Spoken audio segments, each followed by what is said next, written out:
Juwan, Andy kind of talked about the comfort level that you guys have, especially when you get in or near the red zone. Just kind of how do you feel that comfort when he's thrown to you in those moments?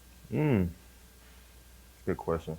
I've been drawing a lot of blanks on a lot of questions, but it's been good. Definitely, going into the red zone, knowing that it's attack mode for us. That's kind of like our attack mode. We've been pretty good for the past couple of years in the red zone, and we know we get to the red zone, that means points. So, our offensive coordinator Pete's been really good with dialing up a lot of good plays in the red zone. So, when you got guys like me, Chris, she, Jarvis, Trout, we got a lot of people who can get the ball, and Alvin, who really can put the ball in the end zone. So, just the comfort level that Andy has with me is pretty comforting. Just knowing that in any given time I could be in the end zone making a play.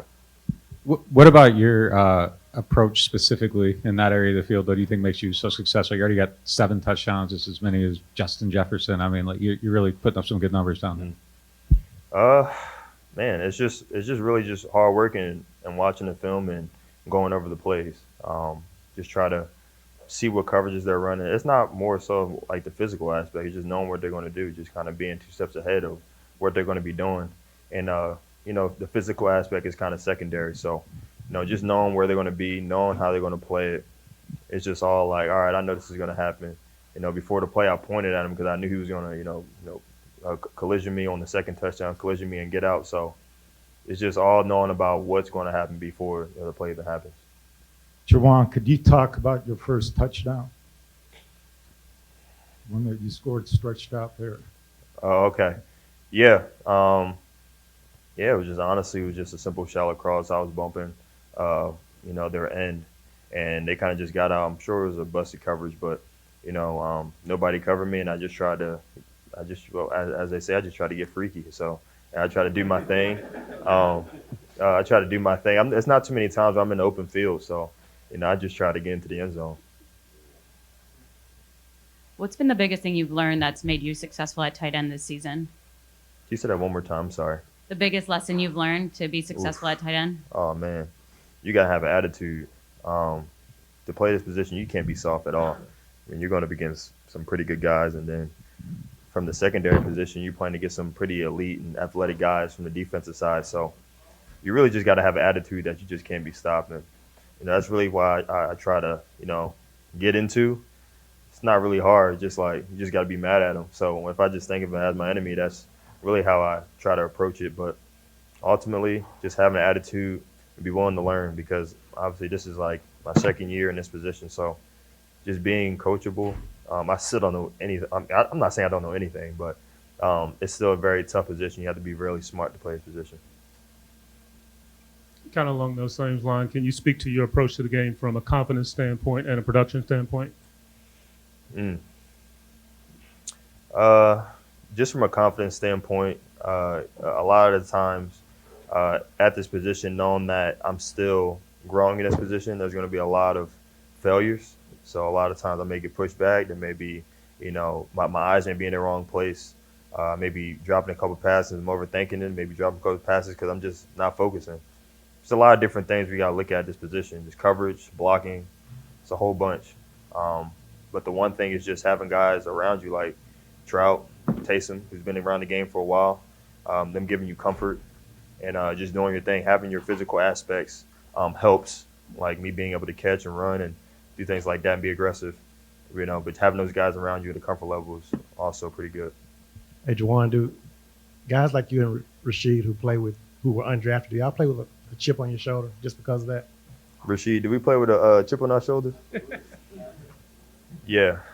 Just knowing that, you've been overlooked through the whole draft kind of just gives you that extra boost, that extra little, okay, like every team passed up on me. You went to, UDFA. So definitely just playing with that, knowing that you just got to get it out the mud. You got to really grind for it. So Sheed is like the biggest culprit for that because, nobody looked at him as a top receiver. Nobody looked at him as like that. But he's proven himself.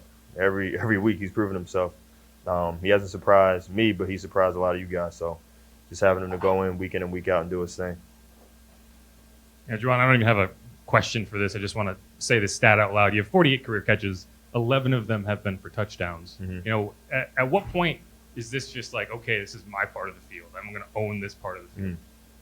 Well, I try to own the whole field. The whole field. I mean, that's just me. I don't know if that was your answer or not. Was it? Oh, okay. But I mean, every time when I try to go on the field, I mean, I just try to. I'm just in attack mode, and early when we get to the red zone, I'm like, oh yeah, this is it. This got to be for 6. Whereas for anybody, I mean, that's just like our mindset, and our mindset's got to be because, you know, if you score touchdowns in the red zone, you're going pretty far in the season. You're going pretty far in the playoff race. So just being really efficient in the red zone, something that we kind of harp on a lot. So we do red zone on Fridays, and you know, Fridays are the big days. Juwan, there's a lot of rivalries in college. You know, in high school we hear about them. Right.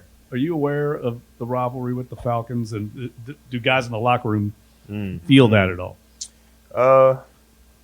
It's more so the older guys. I knew it more so when Drew was here my first year, and you kind of felt it in practice.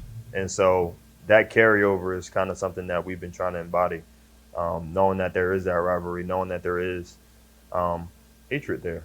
And so just going out there and knowing that we have 2 up on them this year, it's kind of what we wanted to do, to put that stamp on it that, you know, we the big brothers. And so that's how we got to keep going about it. Juwan, you guys kind of got this young core weapons with you, Rashid, and Chris. How do you guys complement one another, and what do you feel like the ceiling is for that trio of players? Yeah. Well, they compliment me because they're a lot faster than me. Rashid and Chris are a lot faster than me, and I'm more so of like, not the slow guy, but I'm just not quite as fast. So those guys stretch the field pretty well, and not even that, they run pretty good routes too. So, you know, just knowing that you have those two who are very versatile in their route tree and also very versatile in knowledge of the game is really impressive. It helps me out a lot because, you know, those guys can teach me a couple things. So just talking to Chris during the week, just telling me about some of the spacing and stuff, I'm like, dang, like I didn't even understand the route tree like that, but here you go telling me what's going on. But yeah, it's been really good having those two, knowing that those guys are both rookies. You're gonna get the league. You're gonna get the league some for years to come.